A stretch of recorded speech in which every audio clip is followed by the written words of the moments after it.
Good morning students.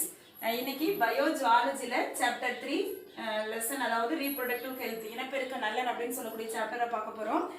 Last என்ன பார்த்தோம் அப்படின்னு பார்த்தீங்கன்னா செக்ஷுவல் டிரான்ஸ்மிட்டட் டிசீசஸ் அதாவது பால்வினை நோய்கள் அண்ட் தேர் சிம்டம்ஸ். ஸோ அதில் இருக்கக்கூடிய அறிகுறிகள் அப்படிங்கிறத லாஸ்ட் கிளாஸ்ல பார்த்தோம். ஸோ அந்த டாபிக்னுடைய அந்த லெசன் அந்த டேப்லெட் காலத்தினுடைய டாபிக் மட்டும் பார்த்தோன்னா name of the disease, causative agent, அதனுடைய சிம்டம்ஸ், அதனுடைய இன்குபேஷன் பீரியட் அப்படின்னு சொல்லி பார்த்தோம். ஸோ என்னென்ன வகையான ஏஜென்ட் அப்படிங்கிறத மட்டும் ஒரு முறை பார்த்துட்டு அடுத்தது இன்னைக்குள்ள கிளாஸ்க்கு போகலாம்.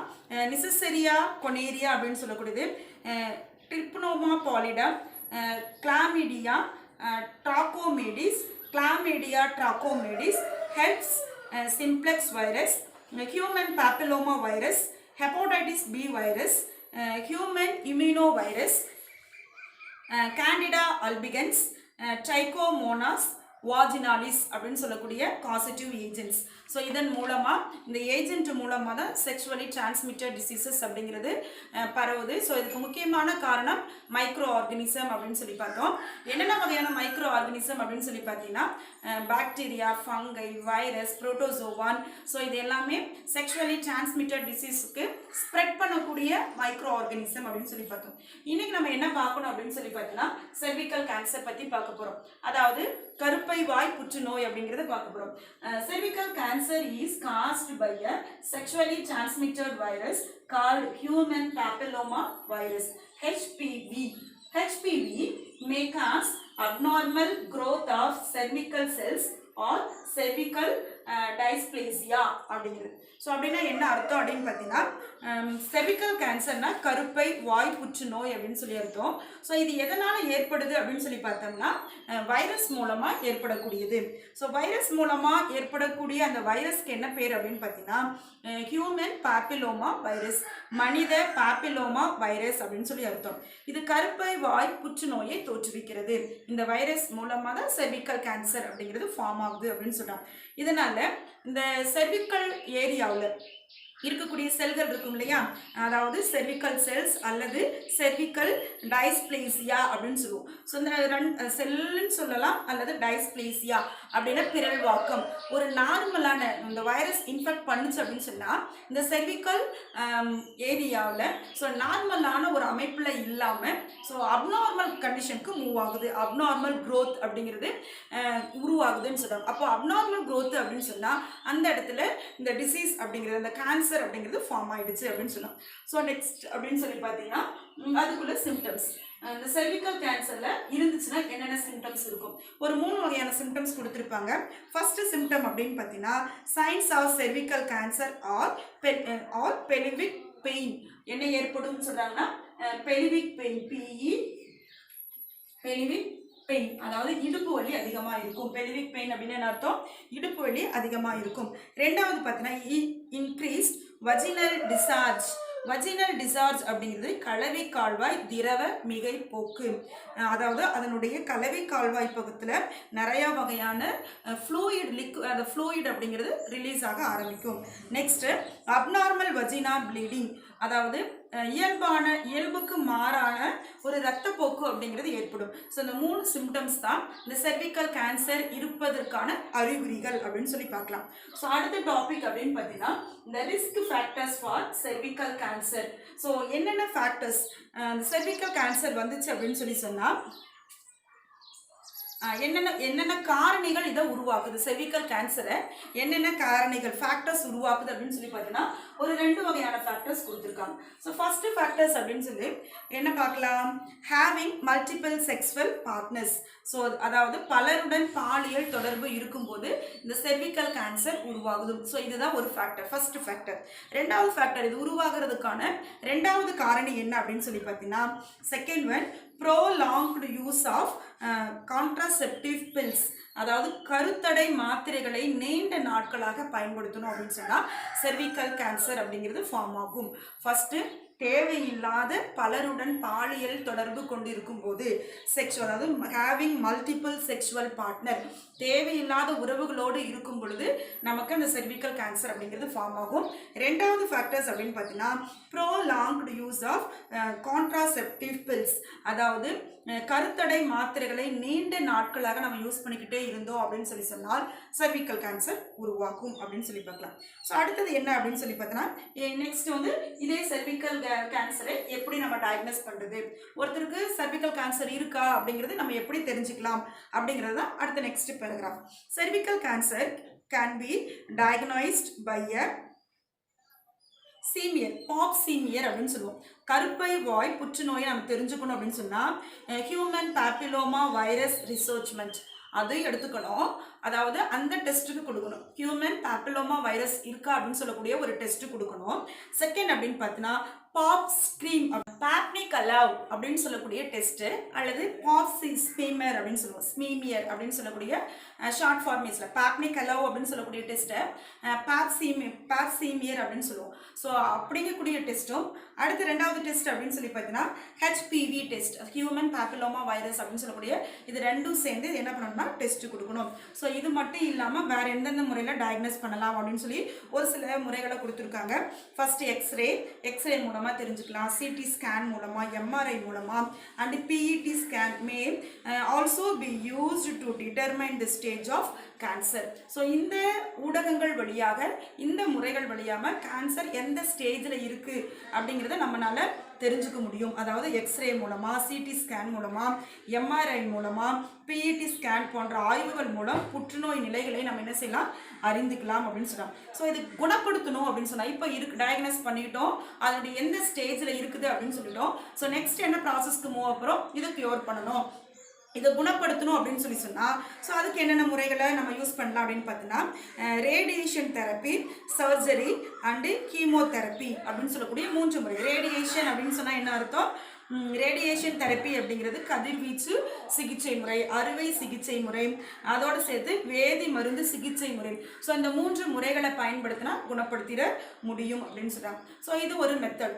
இப்போ ரீசெண்டாக இப்போ மாடர்ன் டெக்னாலஜி நிறைய வந்துருச்சு. Modern screening technology techniques can detect pre-cancerous changes in the cervix. அதாவது இப்போ நவீன தொழில்நுட்பங்கள் நிறையா இருக்கு இல்லையா, அந்த தொழில்நுட்பங்கள் மூலம் கருப்பை புற்றுநோய் தாக்குவதற்கு முன்னாடி ஏற்படக்கூடிய முந்தைய மாற்றங்களை அறியலாம். ஸோ இப்போ இருக்கா இல்லையா, அல்லது இதுக்கு முன்னால் ஸோ நார்மலாக இருந்த பர்சன் அப்நார்மலாக மாறும்போது ஸோ ஒரு சில மாற்றங்கள் நம்ம உடம்புல தெரியும் இல்லையா, அதை இப்போ இருக்கக்கூடிய மாடர்ன் டெக்னாலஜி, மாடர்ன் இன்ஸ்ட்ருமெண்ட் மூலமாக, டெக்னிக்ஸ் மூலமாக நம்ம என்ன பண்ணலாம் தெரிஞ்சுக்கலாம்னு சொல்கிறாங்க. இப்போ 30 வயசு ஆயிடுச்சுன்னு வச்சுக்கோ, 30 வயசுக்கு மேற்பட்ட ஒவ்வொரு லேடிஸுக்கும், ஃபீமேலுக்கும் வருஷத்துக்கு 1 இயர், அதாவது ஒரு முறை நம்ம என்ன செய்யணும்னா இந்த டெஸ்ட்டு நம்ம செஞ்சுக்கணும். cervical கேன்சர் டெஸ்ட், கருப்பை வாய் புற்றுநோய் இருக்கா அப்படின்னு சொல்லக்கூடிய டெஸ்ட்டை நம்ம செஞ்சுக்கணும் அப்படின்னு சொல்லி அரசாங்கமே பரிந்துரைக்குது அப்படின்னு சொன்னாங்க. ஸோ இப்போது நிறைய வகையான தடுப்பூசி மூலமாக இந்த cervical கேன்சரை நம்ம என்ன பண்ணலாம், வராமல் தடுக்க முடியும். cervical கேன்சர் நம்ம ஏற்படுறதுக்கு காரணம் நம்ம தகாத உறவுன்னு ஒன்று பார்த்தோம், இன்னொரு முறை அப்படின்னு பார்த்தோன்னா கருத்தடை மாத்திரைகள். ஸோ இது ரெண்டும் இல்லாமல் ஸோ ஒரு சிலருக்கு இந்த கேன்சர் வர்றதுக்கு சான்சஸ் இருக்குது. அப்படி இருந்துச்சு அப்படின்னு சொன்னால் நம்ம வேக்சினை யூஸ் பண்ணலாம். ஸோ ப்ரிவென்ஷன் வேக்சின், அதாவது தடுப்பு ஊசிகளை நம்ம பயன்படுத்தணும்னு சொன்னால் cervical கேன்சர் வராமல் தடுக்க முடியும். ஸோ இது வந்து பிரைமரி ஸ்டேஜில், செகண்டரி ஸ்டேஜ் 2 பிரிவுகளாக பிரிச்சுக்கலாம். முதல் நிலை அண்டு 2ஆம் நிலை அப்படின்னு சொல்லி 2 நிலைகள் இருக்குது. இந்த primary prevention beings with HPV vaccines R girls age 9 to 13 years, அதாவது 9 முதல் 13 வயது உடைய பெண்களுக்கு இந்த HPV அப்படின்னு சொல்லக்கூடிய தடுப்பூசி போடுவதன் மூலம் அவங்களுடைய உடலில் முதல் நிலை தடுப்பு தொடங்குது. அப்போது இந்த cervical கேன்சர் வராமல் தடுக்கணும்னா இது பிரைமரி ஸ்டேஜ் அண்ட் செகண்டரி ஸ்டேஜ்னு சொல்லி 2 நிலைகளில் நம்ம வேக்சின்ஸை யூஸ் பண்ணலாம். முதல் வேக்சின் எப்போ யூஸ் பண்ணலான்னு பார்த்தீங்கன்னா 9 to 13 ஏஜ், ஒரு ஃபீமேல் பேபிக்கு, ஃபீமேல் சைல்டுக்கு, ஃபீமேல் கேர்ளுக்கு 9 முதல் 13 வயதுகள் இருக்கும்போது இந்த cervical கேன்சர் வேக்சினை நம்ம என்ன செய்யலாம், யூஸ் பண்ணலாம் அப்படின்னு சொல்லுவாங்க. அப்படி யூஸ் பண்ணால் அவங்க பெரியவங்களாக ஆகும்போது இந்த cervical கேன்சர் வராமல் தடுக்கும் அப்படின்னு சொல்கிறாங்க. ஸோ இது மட்டும் இல்லாமல் அவங்க நல்லா ஹெல்த்தியான ஃபுட்டு சாப்பிடணும், நியூட்ரிஷன் எடுத்துக்கணும், சத்தான உணவு. அடுத்தது நிறைய டொபாக்கோ, அதாவது புகையிலைகளை என்ன பண்ணக்கூடாது, பயன்படுத்தக்கூடாது. அவங்க டொபாக்கோவை அதாவது புகையிலை யூஸ் பண்ணக்கூடாது. ப்ரிவென்டிங் இயர்லி மேரேஜ், அந்த வயசுக்கு முன்னாடி என்ன செய்யக்கூடாதா, திருமணம் அப்படிங்கிறது செய்யக்கூடாது. சரி, இள வயதிலேயே பெண், ஒரு சில அந்த காலத்துலலாம் அப்படி இருந்துச்சு, சின்ன பிள்ளைகளை மேரேஜ் பண்ணி கொடுப்பாங்க. ஸோ அந்த மாதிரி முறைகள் இருக்கக்கூடாது. அடுத்தது ஓரிணை இனப்பெருக்க முறை அப்படின்னு சொல்கிறாங்க. ஓரிணை அப்படின்னு சொன்னால் practicing monogamy and regular exercise minimum the risk of cervical cancer. அதாவது ஓரிணை இனப்பெருக்க முறை, சீரான உடற்பயிற்சி, இது எல்லாமே கருப்பை புற்றுநோய் வராமல் குறைக்கிறதுக்கான வழிமுறைகள். ஸோ நம்ம வேக்சின் என்ன போட்டாலும் நம்மளே ப்ரொடெக்ட் பண்ணிக்கணும் அப்படின்னு சொல்லி ஒரு முறைகள் இருக்கு இல்லையா, அந்த ப்ரொடெக்ஷனை இதை நம்ம எடுத்துக்கலாம். சரியா, அந்த ஏஜ் லிமிட் வரதுக்கு முன்னாலே மேரேஜ் பண்ணக்கூடாது, நல்ல ஃபுட்டு சாப்பிடணும். ஸோ அடுத்தது டொபாக்கோ யூஸ் பண்ணக்கூடாது. நெக்ஸ்ட்டு அதாவது ஓரிணை இனப்பெருக்கம் அப்படிங்கிறது செய்யக்கூடாது. ப்ராக்டிஸிங் மோனோகாமி அப்படிங்கிறாங்க. ஸோ அப்படி இருக்கக்கூடாது. ப்ராப்பரான ஒரு எக்ஸசைஸ் செய்யும்போது இந்த கேன்சர் அப்படிங்கிறத அவாய்ட் பண்ண முடியும் அப்படின்னு சொல்லலாம். ஸோ இது வரைக்கும் அப்படின்னு சொல்லி பார்த்தீங்கன்னா செர்விக்கல் கேன்சர். ஸோ இந்த பகுதி வரைக்கும் என்ன பார்த்துட்ருக்கோம், செர்விக்கல் கேன்சர் பார்த்துட்ருக்கோம். நெக்ஸ்ட் டாபிக் அப்படின்னு சொல்லி பார்த்தீங்கன்னா இன்ஃபெர்டிலிட்டி. இன்ஃபெர்டிலிட்டி அப்படின்னு சொன்னால் மலட்டுத்தன்மை அப்படின்னு அர்த்தம். மலட்டுத்தன்மை பற்றி நம்ம தெரிஞ்சுக்கிறதுக்கு முன்னாடி வாட் இஸ் இன்ஃபெர்டிலிட்டி அப்படிங்கிறத தெரிஞ்சுக்கிட்டு ஸோ அதுக்கப்புறம் அதனுடைய டீட்டெயில்ஸை பற்றி தெரிஞ்சுக்கலாம். Infertility to conceive or produce children even after unprotected sexual cohabitation is called infertility. தடையற்ற பாலிய இணை வாழ்விற்கு பிறகும் கருவுற இயலாமை அல்லது குழந்தை உருவாக்க இயலாமை மலட்டுத்தன்மை எனப்படும். தடையில்லாத பாலியல் இணைவு, சரியான ஒரு பாலியல் இணைவு இருக்கு, ஆனாலும் என்ன பண்ண முடியல, உன்னால குழந்தை இல்லை. ஸோ இதுதான் நம்ம என்னன்னு சொல்கிறோன்னா இன்ஃபெர்டிலிட்டி அப்படின்னு சொல்கிறாங்க. ஓகேவா. ஸோ அடுத்தது இந்த மறுபடியும் இன்ஃபெர்டிலிட்டியவே அதிகமாக எக்ஸ்பிளைன் கொடுக்குறாங்க. என்னன்னு கேட்டிங்கன்னா that is the inability of man to produce sufficient numbers or quality of sperm to impregnate a woman or inability of a woman to become pregnant or maintain a pregnancy. ஒரு ஆண் ஒரு பெண்ணின் அண்டத்தினை கருவுற செய்யும் அளவிற்கு தரமான அல்லது போதுமான எண்ணிக்கையில் விந்து செல்களை உருவாக்க இயலாமை, இந்த குழந்தை பிறக்க முடியாத அளவுக்கு ஸ்பெர்ம்ஸை ப்ரொடியூஸ் பண்ணுறது, அல்லது ஒரு ஃபீமேல்னாலேயே என்ன பண்ண முடியல, ப்ரெக்னென்சியை ஃபார்ம் பண்ணிக்க முடியல. ஸோ இந்த வகையான தன்மைகள் தான் என்னென்னு சொன்னால் இன்ஃபெர்டிலிட்டி. ஸோ ஸ்பெர்மோ ஓவமோ சரியான முறையில் டெவலப் ஆகாத ப்ராசஸ் தான் நம்ம என்னென்னு சொல்கிறோன்னா இன்ஃபெர்டிலிட்டி. ஸோ இன்ஃபெர்டிலிட்டி அப்படிங்கிறது வெறும் மேலே மட்டும் குறிக்கக்கூடிய விஷயம் இல்லை, ஃபீமேலை மட்டும் குறிக்கக்கூடிய விஷயம் கிடையாது. ஒரு மேலாக இருக்கட்டும், ஒரு ஃபீமேலாக இருக்கட்டும், இன்ஃபெர்டிலிட்டி அப்படின்னு சொல்லி சொன்னால் அவங்களுடைய ஸ்பெர்மும் சரி ஓவமும் சரி சரியான க்ரோத் இல்லாத ஒரு பொசிஷனையே குறிக்கும் அப்படிங்கிறத பார்க்கலாம். சரியா. ஸோ நெக்ஸ்ட்டு இந்த பிட்யூட்டரி கிளாண்ட் இருக்கும் இல்லையா. ஸோ இன்ஃபெர்டிலிட்டி ஏன் ஏற்படுது, இன்ஃபெர்டிலிட்டி ஏற்படுவதற்கான காரணம் என்ன அப்படின்னு சொல்லி பார்த்தோம்னா, பிட்யூட்டரி கிளாண்ட் அதனுடைய ரீப்ரொடக்டிவ் ஆர்கனில் கட்டிகளை உருவாக்கும். ஸோ பிட்யூட்டரி கிளாண்ட் செக்ரீட் ஆகும் நம்ம உடம்புல. ஸோ அந்த பிட்யூட்டரி கிளாண்டு அல்லது ரீப்ரொடக்டிவ் உறுப்புகளில் ரெண்டு இடத்துல, பிட்யூட்டரி கிளாண்ட்லேயும் சரி ரீப்ரொடக்டிவ் ஆர்கன்லேயும் சரி சின்ன சின்ன கட்டிகள் உருவாதல். அடுத்தது ரீப்ரொடக்டிவ் ஹார்மோன் ரீப்ரொடியூஸ்க்கு காரணமான அந்த ஜெனட்டிக்ஸில் மரபு அணுக்களில் ஏற்படக்கூடிய திடீர் மாற்றங்கள்.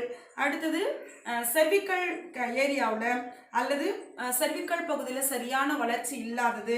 ஸோ யங் ஏஜ்லேயே நியூட்ரிஷன் நிறைஞ்ச உணவு சாப்பிடாமல் உள்ள விஷயங்கள்னால தான் நமக்கு இன்ஃபெர்டிலிட்டி அப்படிங்கிறது ஏற்படுது. ஃபஸ்ட்டு திரும்பவும் குறிச்சிக்கோ. First when the cause for infertility are tumors formed in a pituitary or reproductive organs, inherited mutations of genes, responsible for the biosynthesis of sex hormones, malformation of the cervix or papillon fallopian tubes, and inadequate nutrition before adulthood, long-term stress damages many aspects of health, especially the menstrual cycle, injection of toxins, அதாவது ஹெவியாக இருக்கக்கூடிய பொருட்கள் toxins. So நிறைய வகையான விஷயங்கள் மூலமாக என்ன நடக்குதுன்னா மலட்டுத்தன்மை அப்படிங்கிறது ஏற்படும். பிட்யூட்டரி சுரப்பி அல்லது இனப்பெருக்க உறுப்புகளில் கட்டி உருவாகிறோம். இனப்பெருக்க ஹார்மோன்களுடைய உற்பத்தி காரணமாக மரபணுக்குள்ள ஏற்படக்கூடிய திடீர் மாற்றங்கள், கருப்பை வாய் செர்விக்ஸ் பகுதியில் அண்ட நாளங்களுடைய குறை வளர்ச்சி, அடுத்தது இளம் வயதிலேயே ஊட்டச்சத்து குறைபாடு உள்ள உணவுகளை சாப்பிட்றது, ஸோ போன்ற காரணங்களால் நமக்கு இன்ஃபெர்டிலிட்டி அப்படிங்கிறது ஃபார்ம் ஆகுது அப்படின்னு சொல்லி பேராகிராஃபில் இருக்குது. ஸோ நெக்ஸ்ட் அப்படின்னு சொல்லி பார்த்தீங்கன்னா இன்னும் ஒரு சில காரணங்களை கொடுத்துருக்காங்க. இன்ஃபெர்டிலிட்டி ஏற்படுறதுக்கான இன்னும் மேக்ஸிமம் ஆஃப் ரீசன்ஸ். ஃபஸ்ட்டு ரொம்ப நாளாக என்ன இருக்குன்னா ஸ்ட்ரெஸ்ஸில் இருக்கும், மன அழுத்தத்தில் இருக்கும் இல்லையா. Long term stress damages many accept of health, especially இந்த மென்சுரல் சைக்கிள். நீண்ட காலமென மன அழுத்தத்தால் இருக்கிறது. உடல் நலத்தினுடைய பல்வேறு கூறுகளின் குறிப்பாக இந்த மென்சுரல் சைக்கிள் பீரியடில் நிறைய வகையான பாதிப்புகள் ஏற்படுறது. காட்மியம் அப்படின்னு சொல்லக்கூடிய ஒரு ஹெவி மெட்டல், கன உலோகங்கள் கொண்ட நச்சு பொருட்களை நம்ம சாப்பிட்றது. அடுத்தது ரெகுலர் ட்ரிங்க்ஸ், தொடர்ந்து நம்ம என்ன சொன்னால் ஹெவி யூஸ் ஆஃப் ஆல்கஹால், நிறைய நம்ம ஆல்கஹாலை யூஸ் பண்ணுறது. ஸோ அடுத்தது புகையிலை மற்றும் போதைப் பொருட்களை பயன்படுத்துறது, ஆல்கஹால், டொபாக்கோ அண்டு மாரிஜோனியா. அடுத்தது injurious to a gonads and ageing also cause infertility. So போதைப் பொருட்கள் அதிகமாக பயன்படுத்துறதுனால அதிக வயது, இனசெல் சுரப்பிகள் அதிகமான பாதிப்பு, ஸோ இதனால் இன்ஃபெர்டிலிட்டி அப்படிங்கிறது ஃபார்ம் ஆகுது அப்படின்னு சொல்லி பார்க்கலாம். சரிங்களா. ஸோ அடுத்தது இது மட்டும் இல்லாமல் ஒரு சில ரீசன் ஒன் பை ஒன்னாக நமக்கு பாயிண்ட்ஸ் ஒட்டில் கொடுத்துருக்காங்க, அதையும் பார்த்துடலாம். இன்ஃபெர்டிலிட்டி ஏற்படுறதுக்கான others causes of infertility. Pelvic inflammatory diseases, PID அப்படின்னு சொல்லுவோம். பெலிவிக் இன்ஃப்ளமேட்டரி டிசீசஸ், PID அப்படின்னு சொல்கிறது அப்படின்னா என்ன அர்த்தம்? இடுப்பு குழி வீக்க நோய் அப்படின்னு சொல்லக்கூடிய ஒரு டிசீஸ்னால. அடுத்தது uterine fibroids and endometriosis are the most common cause of infertility in women. அதாவது கருப்பை தசைநார் கட்டிகள், கருப்பை உடல் படல அலர்ஜி, ஸோ பெண்களுடைய மலட்டுத்தன்மைக்கான பொதுவான காரணங்கள் அப்படின்னு சொல்கிறாங்க. இன்ஃபெர்டிலிட்டிக்கான ரீசன்ஸ் பெலிவிக் இன்ஃப்ளமேட்டரி டிசீசஸ், இதுதான் என்னன்னு சொல்லியிருக்காங்கன்னா PID அப்படின்னு சொல்கிறாங்க. ஸோ அது uterine fibroids and endometriosis are the most common cause of infertility in women. So ஒரு சில ரீசன் அகைன் திரும்பவும் என்ன ரீசன் அப்படின்னு பார்த்தீங்கன்னா low body fat or anorexia in women, a psychiatric eating disorder characterized by the fear of gaining weight. பெண்களின் உடலில் கொழுப்பு அளவு குறைதல், பசி இல்லாமல் போகிறது, உடல் எடை கூடிவிடுமோ அப்படின்னு சொல்லி எண்ணி அவங்க என்ன பண்ணுவாங்கன்னா ஒரு சில லேடிஸ் சாப்பிட மாட்டாங்க. ஸோ இதனால் இன்ஃபெர்டிலிட்டி ஏற்படுது அப்படின்னு சொல்லி பார்க்கலாம். ஸோ நெக்ஸ்ட் அப்படின்னு பார்த்தீங்கன்னா undesnoyed testes and swollen veins, varicocele in scrotum. ஆண்கள் இறுக்கமான உடைகள் அணிவதால் விந்தகத்தினுடைய வெப்பநிலை உயர்ந்து விந்து செல் உற்பத்தி பாதிக்கப்படுகிறது, இது ஒரு காரணம். ஸோ அடுத்தது tight clothing. Okay, tight clothing in men may raise the temperature in the scrotum and affect our sperm protections. ஆண்கள் இறுக்கமான உடைகள் அணிவதால் விந்தகத்தின் வெப்பநிலை உயர்ந்து விந்து செல் உற்பத்தி பாதிக்கப்படுது. அடுத்து அண்டர் டெவலப்டு ஓவரைஸ் ஆர் டெஸ்டிஸ், விந்தகம் மற்றும் அண்டகங்களின் குறை வளர்ச்சி. So next undescended testes and swollen veins இன்ஸ்க்ரோட்டம் அதாவது நன்கு கீழிறங்காத விந்தகம் மற்றும் வாரிகோசீல் அப்படின்னு சொல்லுவோம். ஸோ அது என்னன்னு சொல்லணும், வாரிகோசீல்.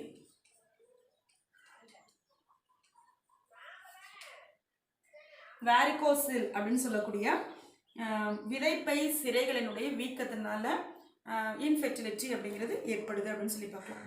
ஸோ அடுத்தது அண்டர் டெவலப் ஓவரைஸ் ஆர்டிஸ்டிஸ், விந்தகம் மற்றும் அண்டங்களுடைய குறை வளர்ச்சி, அதனால் இன்ஃபெர்டிலிட்டி நடக்குது, ஏற்படுது.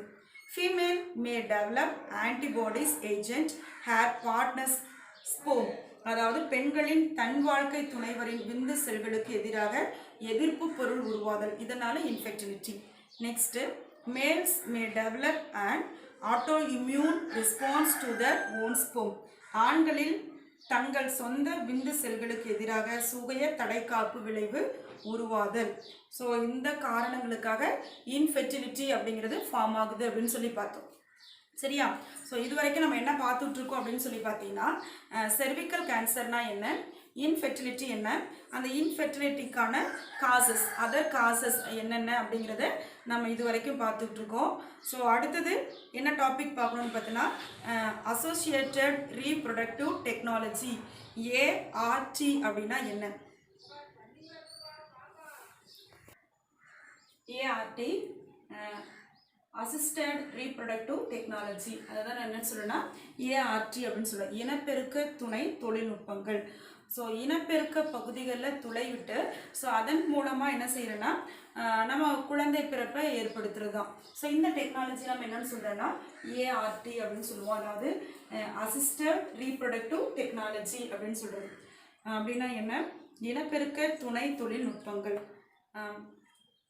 A collection of procedures which includes the handling of gametes and or embryos outside the body to achieve a pregnancy is known as assisted reproductive technology.